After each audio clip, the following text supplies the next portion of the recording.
আজকের ডিজিটাল দুনিয়ায় একটা সোশ্যাল মিডিয়া মুভমেন্ট ঠিক কতটা দ্রুত মানুষের কাছে পৌঁছাতে পারে আর ঠিক ততটাই দ্রুত কি সেই ঝড় থামিয়ে দেওয়া যায়? আজকের এই বিশেষ বিশ্লেষণে আমরা এমন একটা বিষয় নিয়ে কথা বলবো যা এই মুহূর্তে নেটপাড়ায় রীতিমতো সেন্সেশন তৈরি করেছে। চলুন একদম সোজা ঢুকে পড়া যাক ককরোচ জনতা পার্টি বা সিজেপি সেই অবিশ্বাস্য উত্থান এবং হঠাৎ করে তাদের উপর নেমে আসা নিষেধাজ্ঞার গল্পে। 1,22,00,000 জাস্ট সংখ্যাটার দিকে একবার নজর দেওয়া যাক। ডিজিটাল স্পেসে কোনো সোশ্যাল মিডিয়া অ্যাকাউন্টের ফলোয়ার সংখ্যা যখন এমন একটা বিশাল মাইলফলক ছোঁয়ে, তখন এমনিতেই সবার নজর সেদিকে যায়। কিন্তু এই সংখ্যাটার পিছনে এমন একটা চমকে দেওয়ার মতো ব্যাপার আছে, যা এটাকে আর 5টা সাধারণ ভাইরাল ট্রেন্ড থেকে একদম আলাদা করে দেয়। আর সেই সবচেয়ে ইন্টারেস্টিং বিষয়টা হলো এই টাইমলাইনটা। মাত্র 5 দিন। হ্যাঁ, ব্যাপারটা সত্যি এরকম। 0 থেকে শুরু করে 1,22,00,000 মানুষের কাছে পৌঁছাতে এই ডিজিটাল মুভমেন্টের সময় লেগেছে স্রেফ 5টা দিন। এই অবিশ্বাস্য স্পিড প্রমাণ করে দেয় যে কোনো মেসেজ যদি ঠিকঠাক মানুষের ইমোশনের সাথে কানেক্ট করতে পারে, তাহলে তা একেবারে দাবানলের মতো ছড়িয়ে পড়ে। তো এই মুভমেন্টের পিছনে আসলে কারা আছেন? এই গোটা ঘটনার কেন্দ্রে রয়েছে সদ্য তৈরি হওয়া একটা ডিজিটাল পলিটিক্যাল এন্টিটি, যার বেশ মজাদার একটা নাম দেওয়া হয়েছে ককরোচ জনতা পার্টি বা সিজেপি। এর ফাউন্ডার হলেন অভিজিৎ ডিপকে। বলে রাখা ভালো, এটা কিন্তু কোনো প্রথাগত রাজনৈতিক দল নয়, বরং পুরোপুরি সোশ্যাল মিডিয়া নির্ভর একটা প্ল্যাটফর্ম। অদ্ভুত একটা নাম আর সোজা সাপটা ডিজিটাল প্রচার, এই দুটো জিনিস কাজে লাগিয়ে তারা একদম রকেট গতিতে মানুষের অ্যাটেনশন কেড়ে নিয়েছে। এই বিপুল ফলোয়ার বেস আসলে কতটা সিগনিফিক্যান্ট সেটা বুঝতে গেলে একটু তুলনামূলক আলোচনা করা দরকার। ইনস্টাগ্রামের ফলোয়ার সংখ্যার দিকে তাকালে দেখা যাবে ককরোচ জনতার পার্টির এই সাডেন গ্রোথ দেশের সবচেয়ে বড় বড় রাজনৈতিক দল যেমন বিজেপি বা কংগ্রেসের ডিজিটাল প্রেজেন্সকেও রীতিমতো ছাপিয়ে গেছে। দশকের পর দশক ধরে তৈরি হওয়া পলিটিক্যাল পার্টিগুলোর সোশ্যাল মিডিয়া রিচকে মাত্র কয়েকদিনের মধ্যে এভাবে টেক্কা দেওয়া সত্যি বলতে ডিজিটাল হিস্ট্রিতে একটা বেশ রের ঘটনা। দ্য স্যাডেন এক্স ব্যান বা একটা ডিজিটাল রোড ব্লক, এই সেকশনে আমরা দেখব যখন সবকিছু একেবারে পিকে, ঠিক তখনই কিভাবে সেন্সরশিপের একটা ধাক্কা নেমে আসে। গত বৃহস্পতিবারে টাইমলাইনটা যদি একটু দেখা যায়, পুরো ব্যাপারটা বেশ ড্রামাটিক। দুপুর ঠিক 12টা নাগাদ ইনস্টাগ্রামে সিজিপির ফলোয়ার 1,22,00,000 ক্রস করে।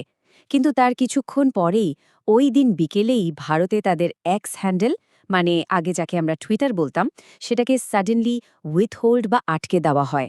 এখানেই শেষ নয়, এর ঠিক আগের দিন রাতে তাদের ইনস্টাগ্রাম অ্যাকাউন্টেও বেশ কিছু গ্লিচ বা যান্ত্রিক সমস্যা দেখা যাচ্ছিল, যা নিয়ে ফলোয়ারদের মধ্যে একটা কনফিউশনও তৈরি হয়েছিল। এখন এক্স হ্যান্ডেলটার ঠিক কী অবস্থা? স্টেটাস হলো অ্যাকাউন্ট উইথ হেল্ড। সোজা কথায়, ইন্ডিয়া থেকে কোনো ইউজার এই মুহূর্তে ককরোচ জনতা পার্টির এক্স হ্যান্ডেলে অ্যাক্সেস পাবেন না। সার্চ করলেই দেখাচ্ছে যে অ্যাকাউন্টটা আটকে দেওয়া হয়েছে। কিন্তু প্রশ্ন হলো, হঠাৎ করে এমন একটা পপুলার পেজ বন্ধ হলো কেন? Claims and allegations, two sides of the ban.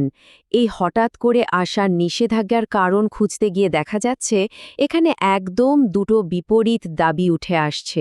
চলুন একটু নিউট্রাল জায়গা থেকে দুপক্ষের বক্তব্যটাই বোঝার চেষ্টা করা যাক। প্রথমেই আসি এক্স প্ল্যাটফর্মের অফিসিয়াল নোটিসের কথায়। প্ল্যাটফর্মের তরফ থেকে খুব পরিষ্কার করে বলা হয়েছে যে দেশের আইন মেনে এবং একটি লিগ্যাল ডিমান্ড বা আইনি দাবির ভিত্তিতে অ্যাকাউন্টটাকে উইথহোল্ড করা হয়েছে। তবে হ্যাঁ, এক্সের তরফ থেকে কিন্তু এটা একদমই খোলসা করা হয়নি যে ঠিক কোন নির্দিষ্ট আইনি নোটিশের ভিত্তিতে এই কড়া পদক্ষেপটা নেওয়া হলো। অন্যদিকে সিজেপির ফাউন্ডার অভিজিৎ দীপকের দাবিটা কিন্তু সম্পূর্ণ আলাদা। একটা ভিডিও বার্তার মাধ্যমে তিনি নিজের ক্ষোভ প্রকাশ করেছেন। তার স্পষ্ট অভিযোগ, ওরা প্রথমে অ্যাকাউন্টটা হ্যাক করার চেষ্টা করেছিল, আর যখন সেটা পারল না, তখন সোজা ভারতে আমাদের এক্স হ্যান্ডেল ব্যান করে দিল। অর্থাৎ তিনি এটাকে কোনো রেগুলার লিগ্যাল প্রসেস মানতে নারাজ, বরং তার দাবি এটা একটা টার্গেটেড অ্যাট্যাক।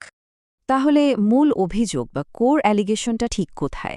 সিজেপির বক্তব্য হল, এই ব্যান আসলে একটা প্রতিশোধমূলক পদক্ষেপ।